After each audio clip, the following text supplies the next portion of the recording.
अस्सलामुअलैकुम की हाल है सारिਆਂ ਦਾ ठीक ठाक हो से ठीक है। अल्लाह ताला ਤੁਹਾਨੂੰ ਸਭ ਨੂੰ ਆਪਣੇ ਹਿਫਜ਼ ਇਮਾਨ 'ਚ ਰੱਖੇ ਤੇ ਆਪਣੀ ਸਿਹਤ ਦਾ ਖਿਆਲ ਰੱਖਿਆ ਕਰੋ। ਅਜੀਬ ਹੀ ਮੰਤਕ ਹੈ ਸਾਡੀ, ਮੁਰਦਾ ਨੂੰ ਜ਼ਿੰਦਾ ਕਰ ਦੇਣਗੇ, ਬੇਰੋਜ਼ਗਾਰਾਂ ਨੂੰ ਰੋਜ਼ਗਾਰ ਦਵਾਉਣਗੇ। ਜਵਾਨ ਕਹਿੰਦਾ ਮੇਰੇ ਪੀਰੋ ਮੁਰਸ਼ਿਦ ਦੀ ਦੁਆ 'ਚ ਬੜਾ ਅਸਰ ਹੈ, ਉਹਨਾਂ ਜਿਹੜੀ ਦੁਆ ਕੀਤੀ ਹੈ ਮੇਰੇ ਵਾਸਤੇ ਫਾਇਦਾਮੰਦ ਹੋਈ ਹੈ।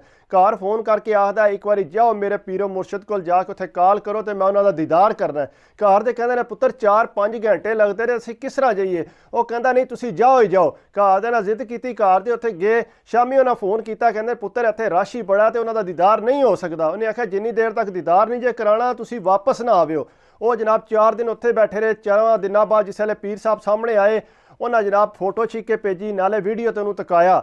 जवान ने इत्थे WhatsApp की अपनी स्क्रीन पर ला लिया उन्होंने।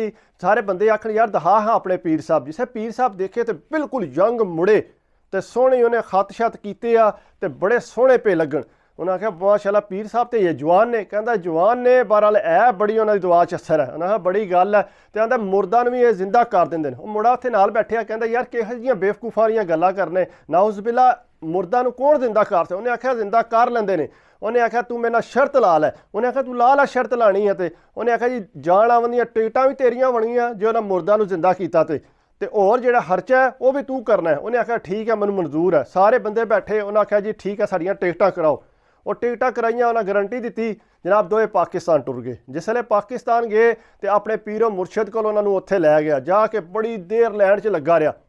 लैन च लगन तो बाद कहता है बई जिसले साडी वारी आई है ना उत्थे तो उन्हें दसिया पीर साहब यह बंदा जिहड़ा है नहीं मनदा इस गल नूं कि जिहड़ा ना पीरो मुर्शद जिहड़ा मुर्दा नूं जिंदा कर लेंदे। वो सारे बंदे पे सुनते, सारे ने हत्थ खले कहते बई असीं ते मन्ने आ कि जिंदा कर सकते हैं। वो जिहड़ा बंदा इत्थों गया सी वो कहंदा मैं नहीं मनदा इस गल नूं। उन्हें आख्या जी 7 बंदे उठ के इधर आ जाओ जिहड़े ये मनदे ने कि मैं मुर्दा नूं जिंदा नहीं कर सकदा। वो जवान ने कहंदा मैं नहीं हत्थ खला कहता मैनूं आंदा जा ना। कहंदा मैं मैं नहीं जाना तू जा। कहंदा वो उठ के गया मेरी जगह ते भी मैं जिंदा हो जाऊंगा मर के भी। कहता होर 6 बंदे उन्हें बुलाए। पीर साहब ते इतना इतमाद आया। कहता पीर साहब अंदर लै गए। थोड़ी देर बाद 7 बंदे दियां धौणां कट के पीर साहब बाहर लै आए। कहते बाहर लियांदियां तो सारे तकन लग पे तो अल्लाह अकबर जोर जोर का पढ़न लग पे। तो कहते ने बंदे सारे ताके ना एक बारी आंदे ने पीर साहब जिंदाबाद, पीर साहब जिंदाबाद। उन्हें आख्या जी सारिਆਂ ਨੂੰ धौणां जिन्हां दे बंदे सी उन्हें धौणां फड़ाइयां उन्होंने। कहते ने ये जी सुबह तक जिहड़ा ना ये जिंदा हो जाएंगे। कहता जिहड़ा मेरे नाल गया सी उहदी धौण भी उन्हें लैन दी। कहता मैं तो खौफजदा हो गया। कहता मैं जाके उठिया सीधा जाके पुलिस नूं दस्सिया। मैं पुलिस नूं दस्सिया कि इस तरह उत्थे 7 बंदे कतल हो गए। कहना उस टाइम पुलिस आई। पुलिस ने आके उन्होंने जिसले उत्थे फड़िया बाबेरां नूं ते बंदियां ने रोला पा दिता, पुलिस नूं कुट्टण लग पे। उन्हें पुलिस ने जबरदस्ती फिर बाबेरां नूं फड़ के जाके थाने डकिया। थाने डकिया तो बंदियां ने बाहर इतजाज किया। कहते जी पुलिस वालियां ने साढ़े 7 बंदे कतल कर दिते। उन्हें आख्या पुलिस वाले नहीं किए, बाबे ने तुहाडे 7 बंदे कतल किए ने। वो कहते ना ये साढ़े पुलिस वाले किए ने। उन्हें आख्या वो किस तरह? कहते जी बाबा जी अमल कर रहे सी, उन्हें राती इबादत करनी सी, तुसां उन्होंने आके फड़ लिया। उन्हें 7 बंदियां नूं जिहड़ा उन्हें जिंदा करना सी फिर तो तुसां उन्हें मुदाखलत की है जिस वजह तो 7 बंदे वो जाते रहे ने। उन्हें आख्या खुदा दा खौफ करो और बाबे कोल कुछ भी नहीं जे। उन्हें आख्या है वै सानू पता असी मन्ने असी इस गल। उन्हें जनाब थाने के सामने भुख हड़ताल की।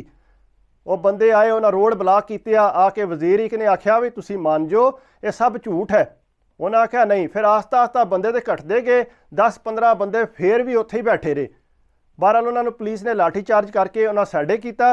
तो बाद जिसले पीर साहब नूं छतरोल की उन्हें, पीर साहब कहते हैं जी मेरे को कोई ऐसा अमल नहीं, मैं जिहड़ा जज्बात च आके मेरे इतने ज़्यादा फॉलोवर ने जिहदी वजह नाल मैं जिहड़ा यह हरकत की है, इन्हां दे जिहड़ा इन्हां नूं कतल कर दिता है। उन्हां जनाब 7 बंदियां नूं मार के परा मारिया। तो जिहड़ा जवान नाल गया सी जिहड़ा पीरो मुर्शद नूं मनदा आ उन्हां दी भी जनाब धौण लै गई। तो इस वास्ते इंज दा काम नहीं करना चाहिए। कुछ अल्लाह ते भी यकीन होना चाहिए। ज़ाहिर गल है पीरो मुर्शद ते हर बंदे दे हुंदे ने, लेकिन कुछ जिहड़े ने नकली बने ने। नकली जिहड़े ने वो तुहानूं लै दे जांदे ने। इस वास्ते कोशिश करा करो इन्हां फराडियां तो बचिया करो। ज़्यादा नहीं नाउज़ बिल्ला इन्हां ते एतबार करना चाहिए। जिहड़े हकीकी है ने वो है ने, असीं भी इस चीज़ नूं मन्निया कि पीरो मुर्शद होंदे ने। लेकिन यह जिहड़ी चीज़ है कि जिहड़े बिल्कुल ही जिहड़े जवान ने या जिहड़े जिन्हां कोल कोई असर नहीं उन्हां ते तुसीं इन्ना इतमाद करदे हो, इंज ना करया करो। तो बाकी मेरी वीडियो अच्छी लगी होवे तो प्लीज़ लाइक करया करो, कमेंट्स करया करो।